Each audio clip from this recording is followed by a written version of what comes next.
A história de Raabe. Chegamos na história da quinta mulher das 9 que estamos estudando. Essa história fala de uma mulher que morava na cidade de Jericó. Jericó ficava dentro de Canaã, as terras que foram prometidas a Abraão. Antes da descendência de Abraão tomar posse, vários povos habitavam naquele lugar. Essa história se passa após a morte de Moisés. Josué é chamado por Deus para seguir liderando o povo de Israel na conquista da terra prometida. É preciso saber que o povo de Israel está aqui querendo conquistar Jericó, uma cidade grande e com muros enormes. Veja bem, Jericó é uma cidade fortificada.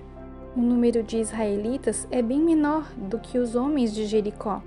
Apesar disso, os feitos do Deus de Israel assustam os homens daquela cidade. Ao verem o povo de Israel se aproximando, Jericó tranca a cidade, fechando todos os portões. Josué arma um plano e manda 2 espiões entrarem na cidade. E agora Raabe entra na história. O texto bíblico relata que Raabe tinha uma casa que ficava em cima dos muros. Raabe era prostituta e sua casa também funcionava como uma hospedaria. No relato bíblico de Josué 2, diz que os espias se esconderam na casa de Raabe. O rei de Jericó descobre que tem espiões na cidade. Ele interroga Raabe, que disfarça e diz que não sabia de nada. Ela esconde os espiões no seu terraço. Ela tinha ouvido dos grandes feitos do povo de Israel e viu como o povo ficou com medo porque Deus era com eles. Então ela fala: "O Deus de vocês é Deus no céu e na terra. Sejam bons comigo, assim como eu tenho sido boa para vocês." Eles juram proteção a ela e a sua família, porém fazem um combinado. Primeiro, identifique sua casa com um cordão vermelho na sua janela. E depois, só iremos poupar quem estiver dentro da sua casa. Depois, com a ajuda de Raabe, eles descem pela janela e fogem de Jericó para as montanhas. Os espiões relatam tudo a Josué e falam do seu juramento a Raabe. Logo depois, o povo de Israel entra em Canaã e atravessa o rio Jordão a seco. Esse milagre faz o povo de Jericó temer ainda mais. Deus então dá uma estratégia ao seu povo para conquistar Jericó. Durante 6 dias, eles rodeiam a cidade em silêncio.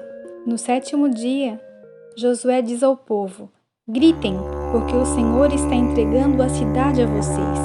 Porém a cidade será condenada, ela e tudo que nela houver.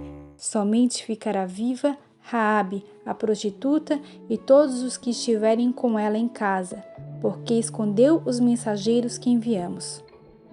O povo gritou, as trombetas soaram e o muro caiu. Nesse dia, Jericó foi tomada e destruída. Somente Raabe e aqueles que estavam com ela em sua casa foram poupados. Raabe e seus parentes acamparam fora do arraial de Israel. Mais tarde, Raabe se casa com Salmão e tem um filho chamado Boaz, que foi avô do rei Davi. Que história linda! Que mulher forte! Raabe escolheu ficar ao lado do povo que tinha um Deus bem presente, um Deus poderoso. Ela foi escolhida para participar da mesa do povo de Israel. Raabe é uma das 3 mulheres estrangeiras que participam da genealogia de Cristo. Primeiro Tamar, depois Raabe e Ruth. Como é lindo ver como Deus inclui essas mulheres no seu propósito.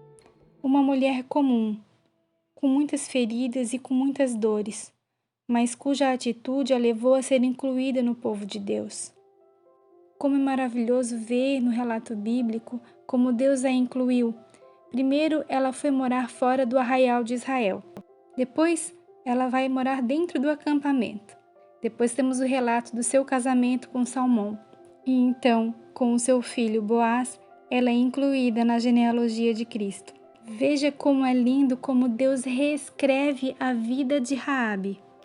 é como na fabricação de uma pérola. Pode sair algo lindo a partir de uma dor.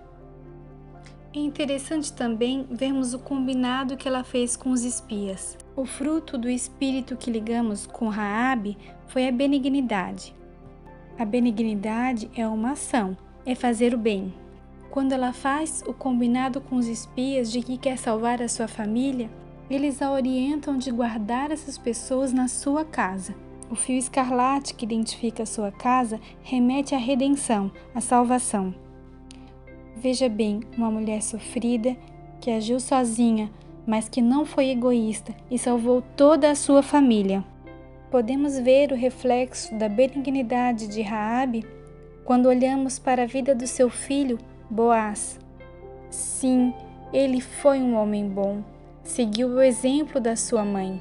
Sua vida reflete isso quando ele se coloca para redimir uma estrangeira moabita, Ruth. Veja como a bondade que plantamos hoje reflete em toda a nossa família. Raabe pode ser considerada a força de sua casa. Os muros ruíram ao seu redor, mas a casa de Raabe continuou firme. Raabe é um exemplo de força para nós mulheres. Deus destrói as fortalezas ao nosso redor, mas nos guarda e nos livra do mal. Deus guardou Raabe quando ela se posicionou e ficou ao lado de Deus. Gostaria de encerrar com o verso de Apocalipse 2,17. Ao vencedor darei um maná escondido. Também lhe darei uma pedrinha branca e sobre essa pedrinha um novo nome escrito, ao qual ninguém conhece, exceto aquele que o recebe. Deus deu um novo nome a Raabe através de Salmão. Uma família, uma reputação, uma casa nova, novas oportunidades, um Deus poderoso. Sigamos confiantes e com coragem.